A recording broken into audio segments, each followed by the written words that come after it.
What's up mga ka-recruit? Marami ang nangangarap na makapagtrabaho sa Switzerland dahil sa magandang oportunidad sa trabaho, malakas na ekonomiya, magandang tanawin at magandang pamumuhay.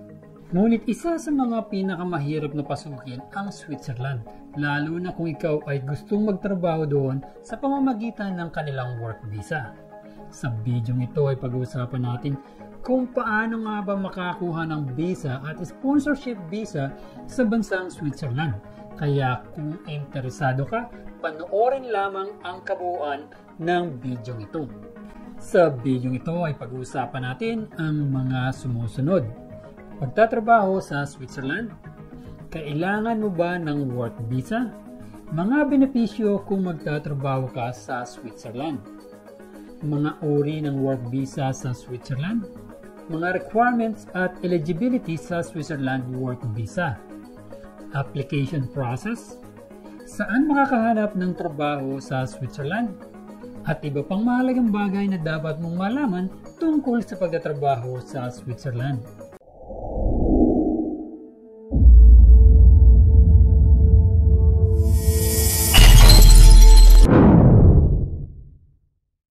Pagtatrabaho sa Switzerland. Ang Switzerland ay may magandang mga oportunidad para sa mga professional man o skilled workers sa buong mundo. Tulad ng mga bansa sa Europe, nangangailangan din ang Switzerland ng mga manggagawa para punan ang mga shortage ng manggagawa sa iba't ibang sektor ng industriya sa Switzerland. Kaya naman, isang magandang opsyon ito sa mga nais makapagtrabaho at makapunta sa Switzerland. Kailangan mo ba ng work visa? Ang Switzerland ay may iba-ibang mga patakaran sa visa base sa nasyonalidad. Kung galing ka sa EU o EFTA na bansa, maaari ka makapagtrabaho sa Switzerland nang walang kinakailangang work visa. Gayunpaman, para sa mga hindi taga-EU o EFTA, ang proseso ay medyo mas komplikado. Mga benepisyo ng pagtatrabaho sa Switzerland. Mataas na sahod. Ang average na sahod sa Switzerland ay $85,000 kada taon. Generous na benepisyo, kasama ang bayad na bakasyon, sick leave at health insurance. Magandang balanse ng trabaho at buhay. Kilala ang mga manggagawa sa Switzerland sa kanilang magandang balanse sa trabaho at buhay. Ang average na work ay 42 hours at may mga istriktong batas tungkol sa overtime. Ang mga empleyado ay may karapatan din sa 5 linggong bayad na bakasyon kada taon. Mataas na kalidad ng buhay. Laging mataas ang rank ng Switzerland bilang isa sa mga pinakamagandang bansa sa buong mundo na tirhan. May mataas na pamantayan sa pamumuhay, mahusay na sistema ng healthcare at ligtas na kapaligiran. Magandang tanawin, ang Switzerland ay isang magandang bansa na may kamanghamanghang mga bundok, lawa at mga balis.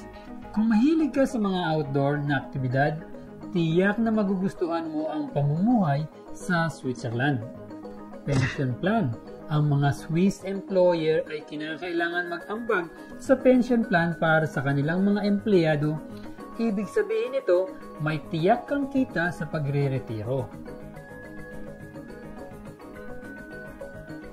Mga uri ng work visa sa Switzerland.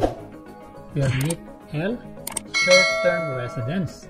Bibigyan ka ng initial na 1 taon, ngunit hindi maaaring i-renew pagkatapos ng 24 months. Permit B, long-term residence. Maaaring i-renew taon-taon at pagkatapos ng 10 sunod-sunod na taon, makwalify ka para sa C permit, ibig sabihin permanent residence. Permit C, permanent residence. Maaari magtrabaho sa alinmang employer at pwede kang manirahan kahit saan sa Switzerland. Mga requirements at eligibility sa Switzerland Work Visa. Gusto ng Switzerland na mag-hire ng mga professionals o skilled workers na may experience at yung may good qualifications. Narito ang mga pangunahing kwalifikasyon na kinakailangan. Vocational qualification, mayroong degree sa universidad o may expertise at experience sa napiling larangan ng trabaho. Job confirmation, may confirmed job offer mula sa isang Swiss employer. Visa quotas, siguruhin ang iyong aplikasyon ay sumasang-ayon sa taunang quota ng visa na itinakda ng gobyerno ng Switzerland. Application process. Narito ang application process para makapagtrabaho sa Switzerland. Maghanap ng trabaho na may sponsorship. I-prepare ang lahat ng kinakailangan dokumento sa iyong ina-applyan na trabaho at para sa visa. Ang iyong employer ay mag-a-apply para sa residence permit mo. Mag-a-apply para sa Switzerland Work Visa sa iyong bansa ng pinagmulan. Para sa mga hindi taga-EU, maaari mag-apply sa mga embahada ng Switzerland. Saan hahanapin ang mga trabahong may visa sponsorship? Maraming global companies sa Switzerland ang nag-aalok ng mga visa sponsorship para sa trabaho. Narito ang ilang mga kumpanya na nag-offer ng sponsored visa.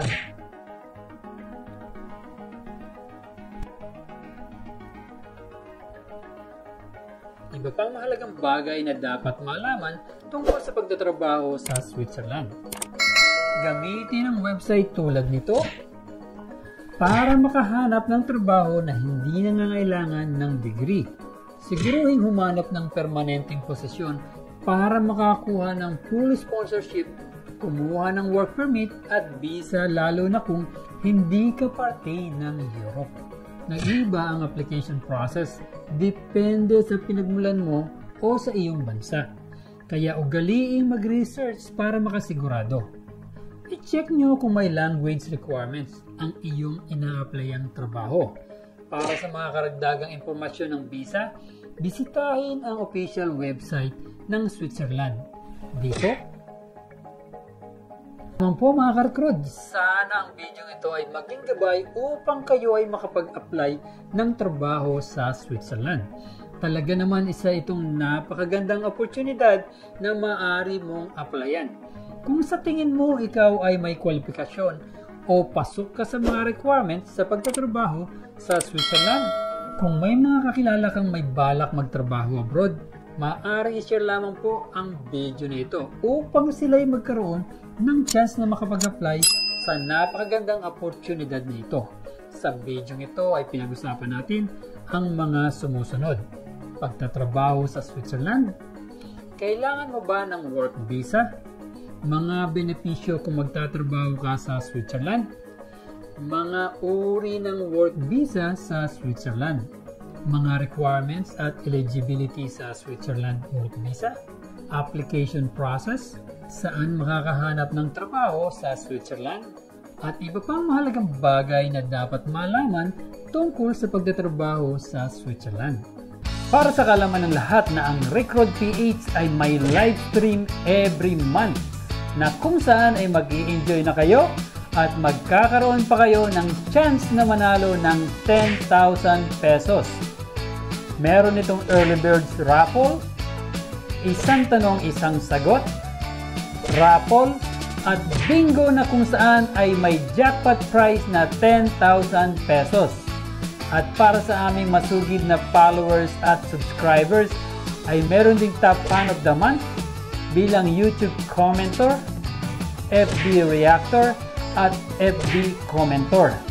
Halina at samahan nyo ako at siguradong mag-enjoy kayo sa mga bagong video at marami pang chance na manalo ng malaki pang premyo sa aming live stream.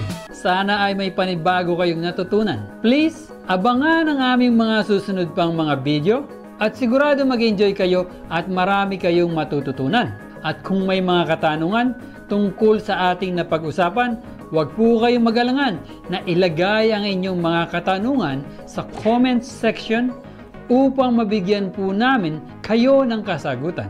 Please like, share, subscribe at hit ang notification bell pati ang all para lagi kang updated sa aming mga bagong videos. Muli, palagi niyong tatandaan na dito sa Recruit, prioridad namin ang iyong kaalaman tungo sa inyong kaunlaran. Paalam, kabayan!